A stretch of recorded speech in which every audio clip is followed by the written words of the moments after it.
അതെ, ദേ നോക്കിക്കേ, ഇത് കുറച്ച് ഗോട്ടാണേ. ഇന്ന് ഞാൻ നിങ്ങൾക്ക് എളുപ്പത്തിൽ ഉണ്ടാക്കാൻ പറ്റുന്ന ഒരു നാടൻ മട്ടൻ കറി കാണിച്ചു തരാം. ഇത് 2 കിലോ അടുപ്പിച്ച് മട്ടൺ ഉണ്ട്. മട്ടൺ കുക്കറിലേക്ക് ഇട്ടിട്ട് ഒരു 1/4 ടീസ്പൂൺ മഞ്ഞൾപ്പൊടി, 1/2 ടീസ്പൂൺ പെരിഞ്ജീരകപ്പൊടി, 1 ടീസ്പൂൺ കുരുമുളക് പൊടി, കുറച്ച് കറിവേപ്പിലയും ആവശ്യത്തിന് ഉപ്പും കുറച്ച് വെള്ളം ഒഴിച്ച് വേവിക്കാൻ വെക്കാൻ പോവാണേ. ഒരു 70-80% വേവിൽ ഇത് കുക്ക് ചെയ്തെടുക്കണം കേട്ടോ.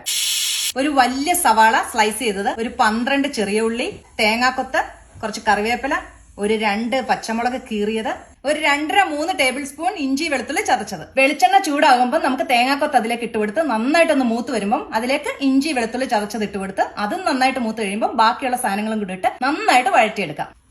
3.5 ടീസ്പൂൺ കാശ്മീരി ചില്ലി പൗഡർ, ഒരു 4 ടീസ്പൂൺ മല്ലിപ്പൊടി, 1.5 ടീസ്പൂൺ ഗരം മസാലപ്പൊടി, 1 ടീസ്പൂൺ മഞ്ഞൾപ്പൊടി, 1 ടീസ്പൂൺ കുരുമുളക് പൊടി. ഈ റെസിപ്പിയിലേക്ക് നമ്മൾ തക്കാളി ചേർക്കത്തില്ല കേട്ടോ. ഇതേ പൊടികളെല്ലാം നന്നായി മൂത്ത് വന്നിട്ടുണ്ട്. മട്ടൺ ആ വെള്ളത്തോട് കൂടി ഇതിലേക്ക് ഒഴിച്ചു കൊടുക്കാം കേട്ടോ. നന്നായിട്ട് മിക്സ് ചെയ്ത് ആവശ്യത്തിന് ഉപ്പും ചേർത്ത് അടച്ചു വെച്ച് ലോ ഫ്ലെയിമിൽ കുക്ക് ചെയ്തെടുക്കാം. മട്ടൺ ഇപ്പൊ നന്നായിട്ട് കുക്ക് ആയിട്ടുണ്ട് കേട്ടോ. നമുക്ക് ഇതിലേക്ക് കുറച്ച് കുരുമുളക് പൊടി, കുറച്ച് കറിവേപ്പില ഇട്ട് നന്നായിട്ട് ഇളക്കി കൊടുക്കാം. കുറച്ച് വെളിച്ചെണ്ണ ഒഴിച്ചു കൊടുക്കാം. കുറച്ച് മല്ലിയില തൂവിയിട്ട് അടച്ചു വെച്ച് ഗ്യാസ് ഓഫ് ചെയ്യും. ഒരു 5 മിനിറ്റ് അങ്ങനെ വെച്ച ശേഷം നമുക്ക് ഇത് ഉപയോഗിക്കാം. മല്ലിയില ഓപ്ഷനിലാ കേട്ടോ. ഇതേ നമ്മുടെ മട്ടൻ കറി നോക്കിക്കേ. ഈ മട്ടൻ കറിയുടെ കൂടെ കഴിക്കാൻ ഞാനൊരു പാലപ്പം ഉണ്ടാക്കി എടുത്തിട്ടുണ്ട്. സൂപ്പർ ടേസ്റ്റ് കേട്ടോ.